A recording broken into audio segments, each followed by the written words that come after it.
In today's rundown, we are talking about some craziness in the crypto space. Then we're talking about two fascinating rounds of funding for Stir and Thrasio. It is Friday, February 12th. Happy Chinese New Year. It is the year of the ox. So to all of my fellow oxen out there, it's our year. This is the Piper Rundown. We analyze business and culture to help you win. Today's rundown is presented by Jetstor. Jetstor has been providing affordable, reliable, and easy-to-manage data storage and cloud solutions to over 4,000 customers worldwide for over 26 years. That means that they're responsible for probably about zettabytes of storage, which is wild. That's 1,000 exabytes, which is 1,000 petabytes, which is 1,000 terabytes. You've probably only ever heard of a terabyte, but they're managing so much storage, which makes sense because they offer storage solutions for private cloud hosting, video surveillance, Internet of Things, AI, machine learning, edge computing, data archiving, HPC, media production, medical imaging, and flight simulations. I finally got that down. And it's good because they literally just signed on to do more episodes through 2021. Thank you for sponsoring the rundown. Credit to them. Credit to them. Big brain stuff. So our lead story of the day isn't one single story. It's a collection of stories that we're basically just going to call the 2021 crypto bull market.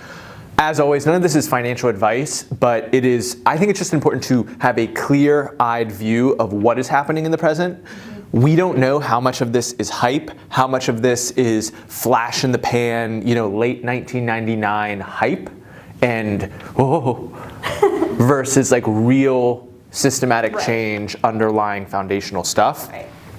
But we want to run through it all, make sure that you're aware of it, and just help you understand why there's a lot of froth, a lot of hype, a lot of price fluctuations.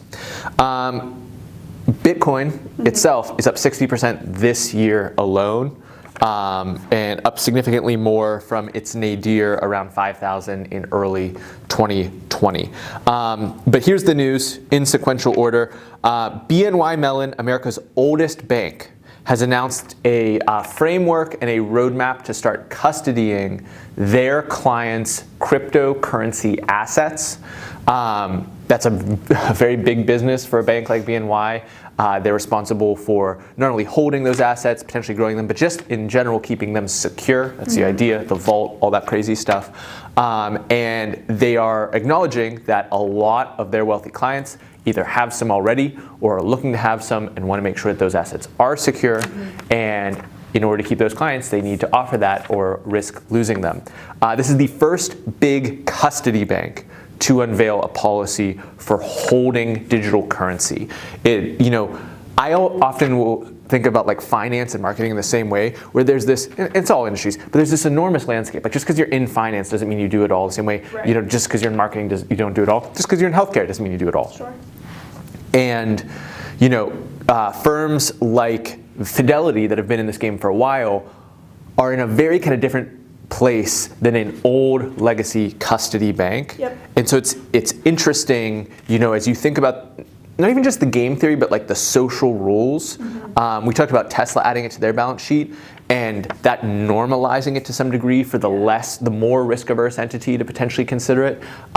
This is a similar move where if you're at any of those other custody banks, it's no longer, hey, it's those crazy, cyberpunks and whoever renegades out there doing it. It's another institutional type of entity. Yeah, I think what's interesting too is this is kind of just further validation, and therefore we're going to be seeing so many more legacy banks such as BNY Mellon doing this. Because and I think for me it was not super surprising to see Tesla put some Bitcoin on its balance sheets, but BNY Mellon was, just because Tesla, the name of the game is innovation and experimentation, and for something as old as BNY Mellon to be adopting this newer thing that Bitcoin is. And it is very different. It's important to recognize when Tesla's putting it on their balance sheet, that is Tesla's ownership stake in this specific asset class versus BNY, which is more providing the service of security around an asset that one of their clients holds. Right. But even so, it's like they're moving in the same direction. Yep. They're doing that innovation, which is pretty exciting, and it's going to be interesting to see what other things follow. Another legacy financial institution, MasterCard, announces that it will support crypto transactions on their network. And they're very explicit. This is not a recommendation to own crypto. It is simply them recognizing that it is a trend that is here to stay in some way, shape, or form. And this was touted very vociferously by the particularly Bitcoin hypers, but they're like cryptocurrency of choice hypers. And if you read what they said, very importantly, they are very focused on bringing the regulated and reliable cryptocurrencies onto their network, which is usually stable coins. We're not going to go through the whole explanation of what stable coins are, but they're basically proxies for a US dollar or some other established currency in a cryptographic digital form.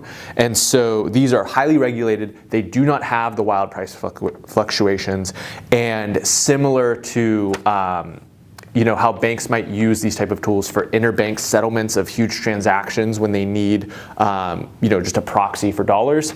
That's what they're really starting to do here. This is not them like adopting or rolling out Bitcoin to the masses in any way, shape, or form. But here's the important thing. And in addition to just normalizing it, BNY Mellon, their equity was up 2% on this news. MasterCard was up 2% on this news.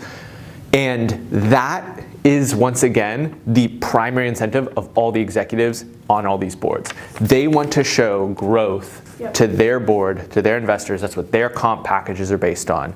And so when that occurs, when you just make an announcement, then that usually seems like it would precede more announcements in the future. Now, are they backing up with actual infrastructure? Are they backing up with actual volume? We don't know. We have no idea. But that's where the feeling of hype comes from. If everyone's announcing stuff, if Visa announces something next because MasterCard did, if 3 other banks announce something because BNY did, that's where, as someone who is constantly having different narratives pass by them, that's where it starts to feel very, very hypey. So so the prediction isn't for a price target in the future. The prediction is for more announcements and narratives like this in the future. And it's kind of adding it's definitely adding a certain level of chaos, and people don't really know what to buy into, and it makes the perception of the market just much more frothy and volatile. Yes. And we still have more stories to cover within Bitcoin. So we talked about PayPal rolling out cryptocurrency purchases to their clients and the enormous amount of users that they had that to. That has apparently not only been successful, but they're extending it further. PayPal is adding crypto offerings to their UK customers in addition to the North American ones. And they're going to be rolling out crypto to Venmo, which is their Cash App competitor, mobile first, usually peer-to-peer cash system. But that speaks to them. Seeing that as an extended opportunity, that's a narrative that they can continue to grow with their market base. I don't have the change in their equity valuation, but it's a similar thought process there. Canada has approved a Bitcoin ETF, which is another important because it is another investment vehicle that is more accessible to large institutional investors.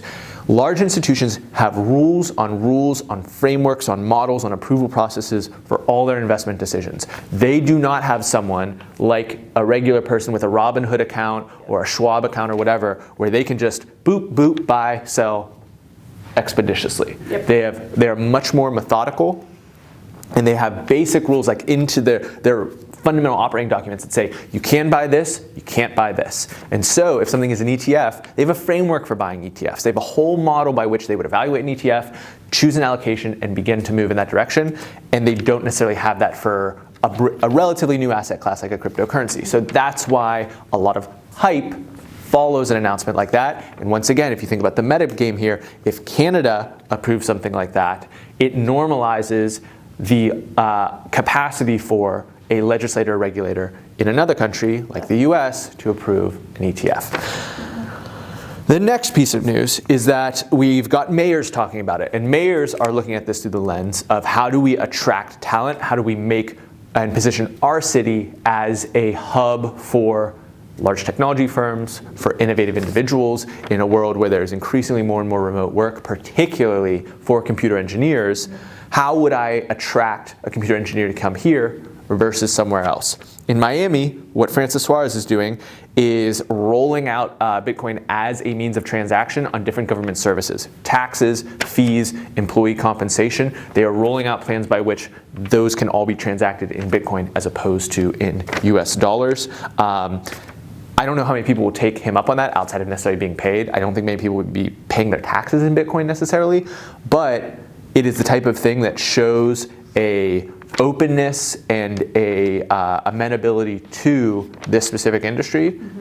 And in the global competition for talent, that's a winner. Similarly, Andrew Yang, who is currently leading the polls for New York City mayor, has similarly said that he wants to make New York City a hub for cryptocurrency and Bitcoin, and that would probably involve a very significant piece of regulation that currently holds back, I'm gonna leave that there, currently holds back development in the space, which is the BIT license, has been a big blockade, which has probably pushed other financial innovators elsewhere because of that regulation. And if that came down in the financial capital of the planet, you would expect some craziness to happen. Once again, this is all speculation. There's no guarantees that all this stuff falls through. The bubble could pop tomorrow and everyone's collective euphoria could evaporate. Like it is not explicit advice that's happening Very grim. in the future. But that's how this stuff happens. Yeah. You know, the thing that I keep thinking about is we interviewed Glenn Meekum on the podcast about a year ago, maybe it's probably like a year and a half ago. And I asked him about 1999, and he's someone who went from, you know, starting the company to being worth $2 billion on paper to seeing that evaporate in an 18-month period. And I asked him, did it feel like a bubble as it was happening? And he said, no, it didn't. And so we could be in that scenario right now. I'm not saying we are. I'm just saying that you have to consider all those possibilities.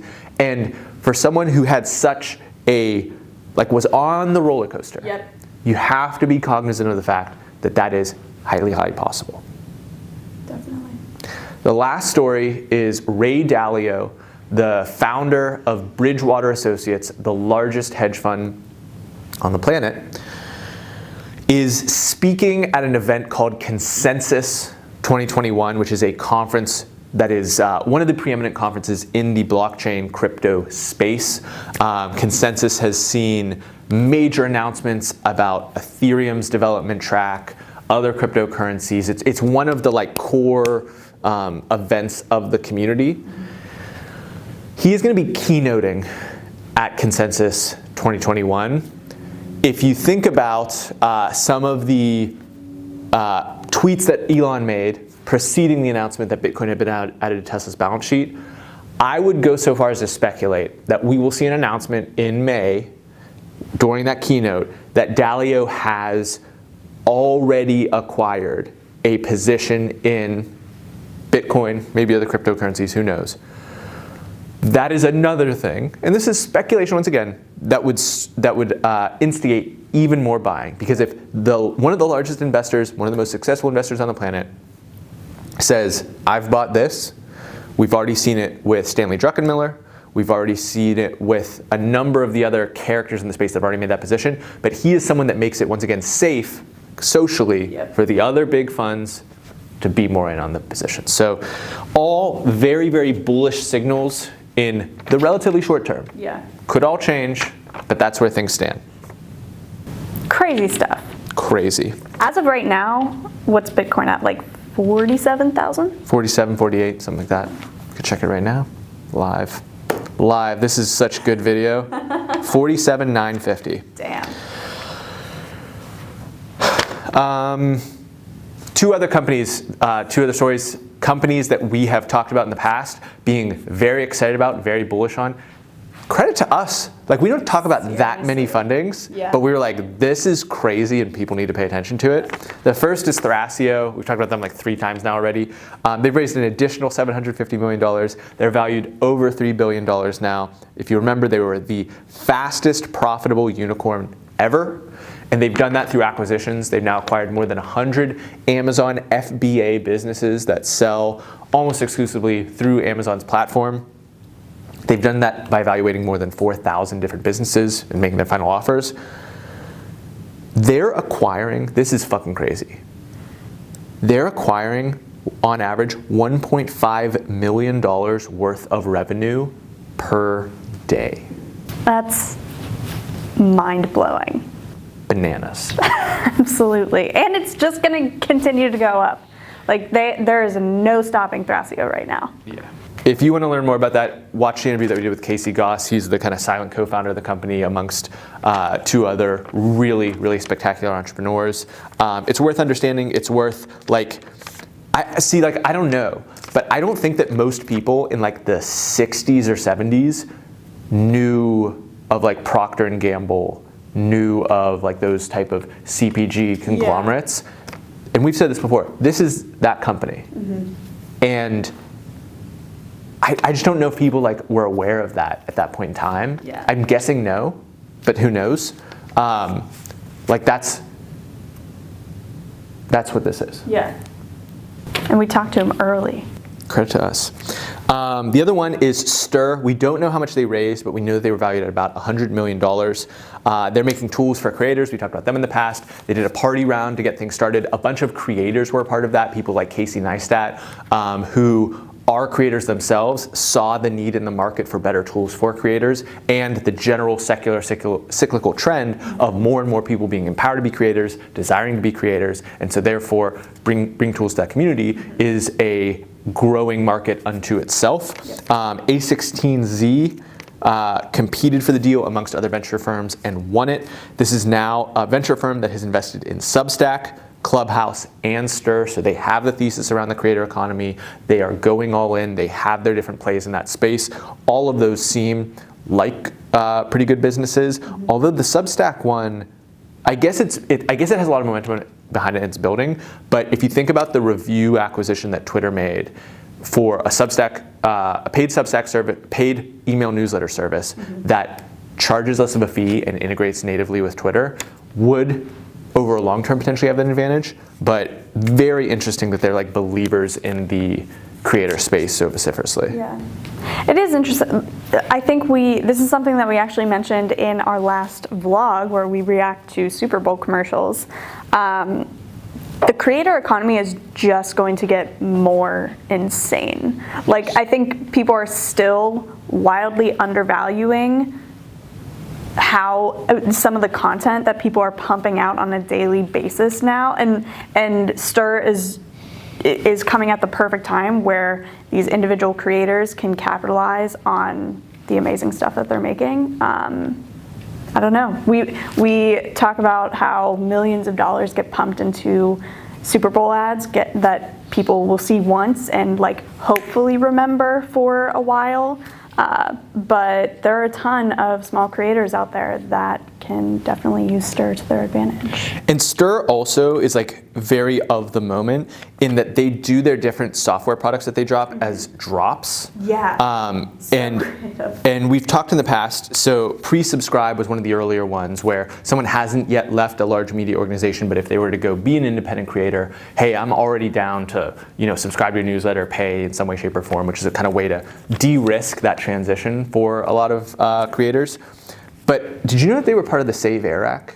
No, I didn't. I didn't know that until I saw it. Explain what it is. Yeah, so Save Iraq. Iraq is a YouTuber who his goal in 2020 was to get 1 million subscribers within the year, which I don't know how many people have done in the past, but he wanted to prove that this was possible, and he's like a brilliant content creator and is like one of the few people on YouTube who just completely intimately understand what keeps people engaged and how an audience is retained through content. So he did hit that goal. But he wasn't close. So he was at like 700,000 or something with a month to go. Yeah. And so he created this stunt where he was going to be trapped on an island until he hit 1 million. Yeah. And he set up this service where all you got to do is text, and it makes it super easy for people to refer new subscribers to his channel if you're already a fan,